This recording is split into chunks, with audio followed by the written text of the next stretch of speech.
বাথরুমে ওয়াশরুমে গেলে মাথাটা ডেকে যাও। যদি মাথাটা পর্দা করে না যাও, পুরুষ হোক আর মহিলা হোক, মাথাটা ডেকে বাথরুমে যাও, গেলে সেখানে তোমার এলেম, তোমার জ্ঞান, তোমার বিবেক, তোমার বুদ্ধিকে শয়তান লাড়াচাড়া দিতে পারবে না। সুবহানাল্লাহ বলবেন। কথাটা কি আমি বললাম যে বুঝেন নাই? কথাটা কি বুঝছেন? কথাটা আবারও বলছি, বাথরুমে যাওয়ার আগে মুসলমান নবীর আশেক উম্মত যারা, পুরুষ হোক আর মহিলা হোক, বাথরুমে যাওয়ার আগে নবীজি বলছেন মাথার মধ্যে পর্দা হোক, গামছা হোক, রুমাল হোক, পর্দা হোক দিয়ে যদি যা, আল্লাহ তাআলা জ্ঞানটাকে আল্লাহ তাআলা সম্পূর্ণ রাখবেন। জ্ঞানের মধ্যে ডিস্টার্ব হবে না, জ্ঞানের মধ্যে পাগলামি আসবে না, আল্লাহ মেন্টাল বানাবে না, পাগল বানাবে না, মাসনুন বানাবে না। আল্লাহু আকবার।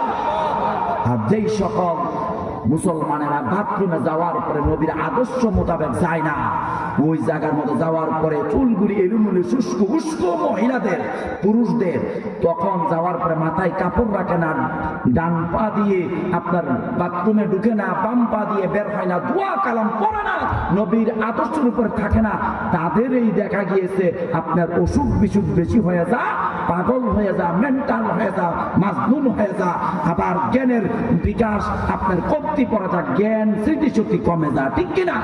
এটা বাস্তব আমি দেখছি ভাই।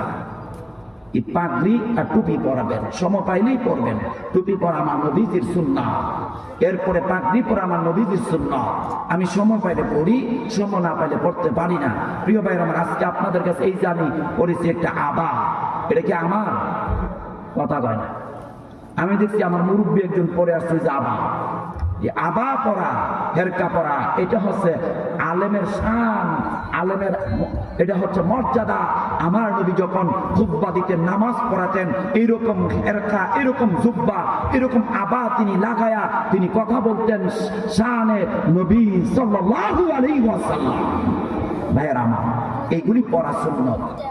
তবে আমরা সবাই সবসময় পড়তে পারি না বিভিন্ন কারণে। আমি কয়েকটা আমলের কথা বলে দিলাম, কষ্ট হয়েছে মূল আলোচনা।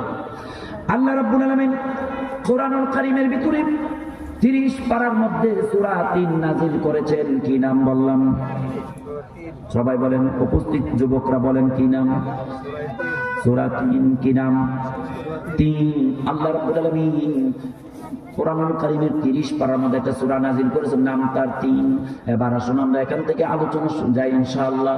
আল্লাহ পাক বলেন, বিসমিল্লাহির রহমানির রহিম।